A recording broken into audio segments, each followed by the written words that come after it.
This is my second lecture on the poem Elegy written in Country Churchyard by Thomas Gray. In my first lecture, we talked about the meaning of elegy. I had talked about the meaning of elegy in my earlier lectures also, and we talked about the meaning of elegy in this with reference to this particular poem. Now, in this poem, elegy, as I said, is about the loss.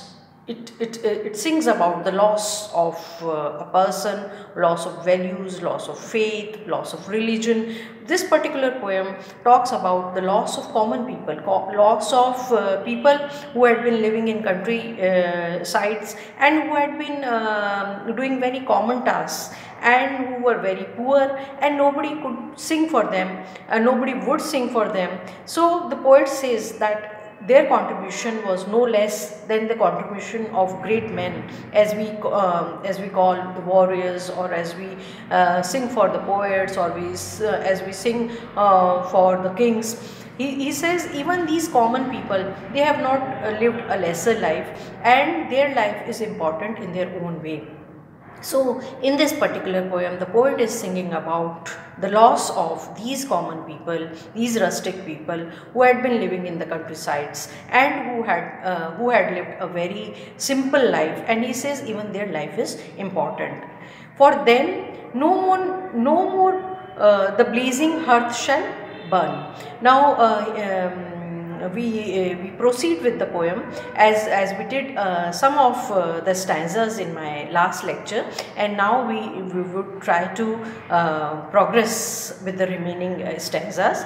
The poet says for them is for the people who are not living anymore, the people who had been living in the villages and people who had lived a very simple life, and now they are buried in the graveyard, and the poet is meditating. He is there in the country churchyard, and is meditating upon the death of these people, and he says that for them no one would be waiting with blazing hearth, with a blazing stove and a cooked food as they return from their work, or busy housewife ply her evening care. And housewives are quite busy, they are all busy all day because they are taking care of children, they are working for the family, or they are doing their daily chores. So in evening they are all the more busy because their husbands are returning. So no housewife would be waiting for them, no children run to lisp their sir's return. Now it is a usual scene when the father returns from the work, the children all run, and they want to be picked by the father, they want to be kissed by the father. So and they feel envy if some other child is picked before them. So they would climb the knees, the envied kiss to share. They would like to be given the first kiss by their father. Off did the harvest to their sickle yield. Now these people, these farmers, these peasants, they live a very hard life. They are very laborious, and they are working the whole day in the farm, and they are working on their sickles, and they are blowing their sickle to make the land, the piece of land which is given to them, make the land soft enough so that it could be harvested. Their furrows of the stubborn glebe has broke. Now glebe is the piece of land, and they are trying to make it plain, they are trying to make it smooth, and they are trying to put the seeds in this land. So what happens is they have to break the land, and this they do with their sickle, they yield the land with their sickle. So this is very laborious and this is very painful task, but they do it happily. How jocund did they drive the team afield, because jocund happily they would drive the team of oxen to the field. They would drive the team of oxen to the field for their harvest. And how bowed the woods beneath their sturdy stroke. Now they would keep on striking at the woods, and they would make the land smooth, and they would cut these woods if they come there in their way. And these woods are not so easy to be cut or to be broken, but their sturdy strokes, they make it possible. Let now let not ambition mock their useful toil. Now what happens is, people who are ambitious, people who think that they would achieve something more, they think that the toil, the work of these people, these farmers, these people who are living in countrysides, their work is lesser. But they should not mock at them. Their homely joys and destiny obscure, because these people are living living a very simple life, and their source of entertainment is very homely, and very small things make them happy. And destiny obscure, they have a strange destiny which has confined them to the fields, to the countryside, to this common work, but they are happy with it. Nor grandeur, here with a disdainful smile. Grandeur, the prosperity or the power shall not give a disdainful smile, give them a mocking, a satirical smile. The short and simple annals of the poor. There is no record. Annals are records of history. And these people, nobody has written anything for them. Their contribution has not been recorded in history, but they are short and simple. So such a contribution of them, which is very short and simple, should be acknowledged, and they should be given full credit of their contributions. The boast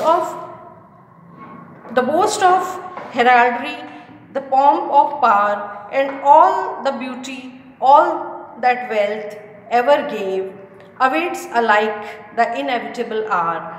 The paths of glory lead but to the grave. Now this is very famous stanza of Gray, when he says the paths of glory lead but to the grave. Now in this stanza, Gray has given you a message that whatever you do in life, even if you've been on the top of the society, even if you have been on the top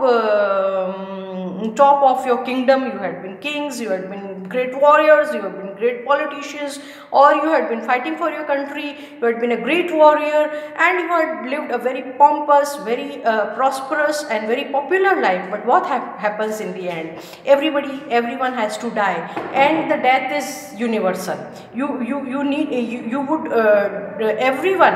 Everyone, a rich or a poor, a king or a peasant, they would die in the end. So death is universal and death is inevitable. So he is talking about the universality of death and inevitability of the death. And at the same point of the time, Gray is telling you that whatever you do, you think that it is big, but it becomes it becomes useless in the end, because boast of heraldry, you think that you have been doing this thing, or you belong to this dynasty, or the pomp of power, or you had accumulated a great power, all that beauty, and if you had been very beautiful in life, what happens? In the end you would die. All that wealth ever gave, and even if you amassed a lot of wealth, but what would happen?